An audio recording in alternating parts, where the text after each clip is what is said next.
Hill House stood alone, a solitary sentinel on the hill, shrouded in mystery and silence. Its presence was both commanding and foreboding, a stark contrast to the vibrant hues of the setting sun. A brooding manor stark against the dying light, it seemed to absorb the last rays of the sun, casting long, eerie shadows that stretched across the grounds like dark fingers reaching out to ensnare the unwary. Its windows, dark eyes, watched the approaching dusk with an almost sentient awareness. They seemed to follow the movements of the world outside, unblinking and ever vigilant, as if guarding secrets long forgotten. Twisted trees clawed at the walls, their branches like skeletal fingers scratching at the surface, trying to break through. The gnarled limbs swayed in the breeze, casting grotesque shadows that danced on the walls of the mansion. The air grew cold as the sun dipped below the horizon, the warmth of the day giving way to the chill of night. A sense of unease settled over the landscape, as if the house itself exhaled a breath of icy dread.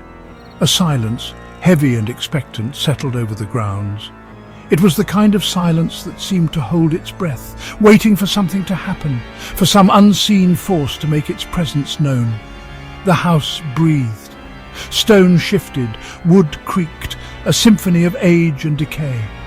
Each groan and whisper of the old structure told a story of time's relentless march, of lives lived and lost within its walls. Each sound echoed in the stillness, a whispered warning to those who dared to enter.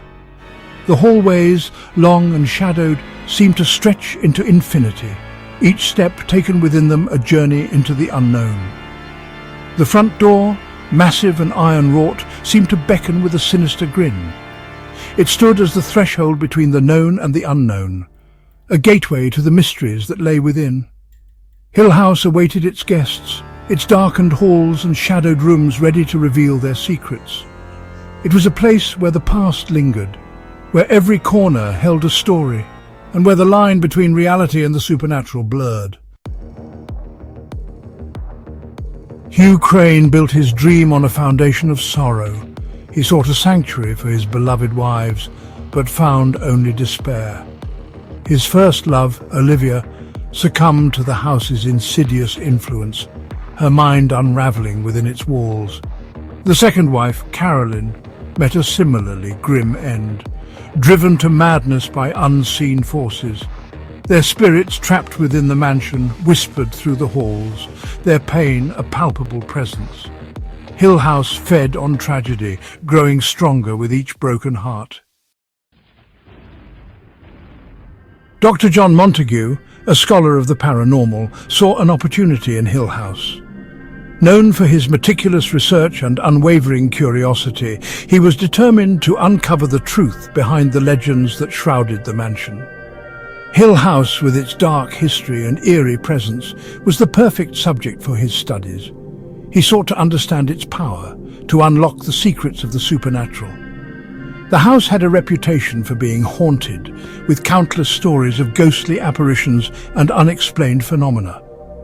Dr. Montague believed that by studying the house, he could provide scientific explanations for these occurrences, bridging the gap between the known and the unknown.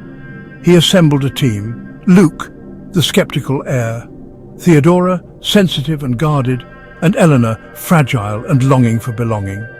Each member was chosen for their unique qualities and potential contributions to the investigation. Luke, with his inheritance tied to the house, had a personal stake in the outcome. Theodora, with her heightened sensitivity, could perceive things others might miss, and Eleanor, with her deep-seated need for acceptance, was drawn to the house in ways she couldn't fully understand. Each member carried their own darkness, their own vulnerabilities. These personal shadows made them susceptible to the house's influence, creating a complex web of emotions and tensions.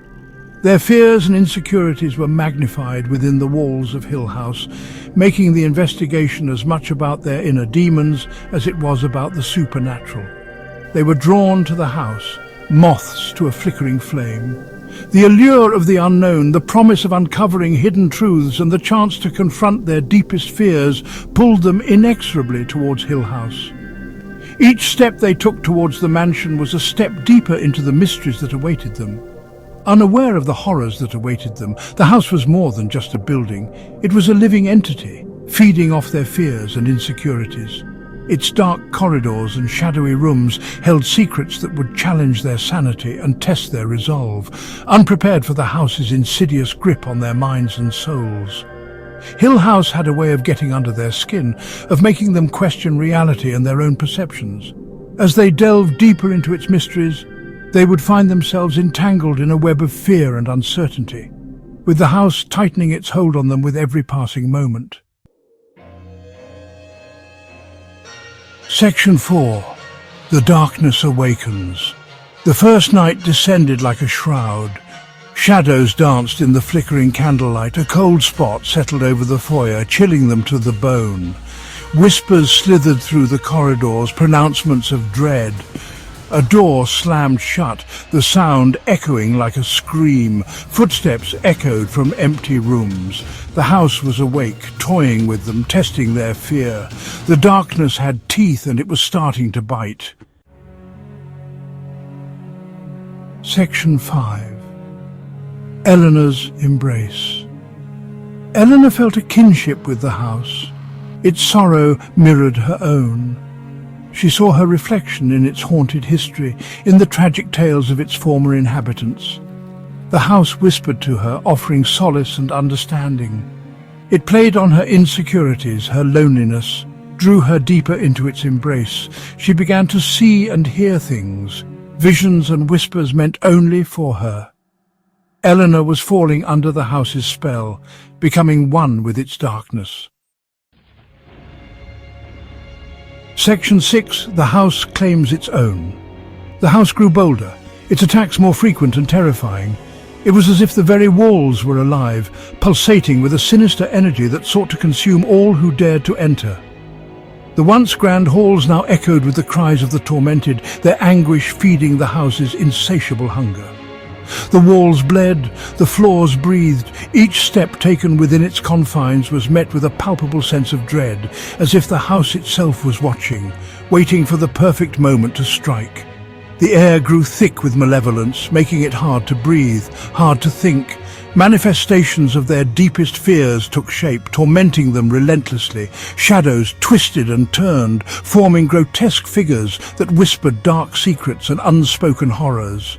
The house knew their weaknesses, their fears, and it exploited them with a cruel precision. The line between reality and nightmare blurred.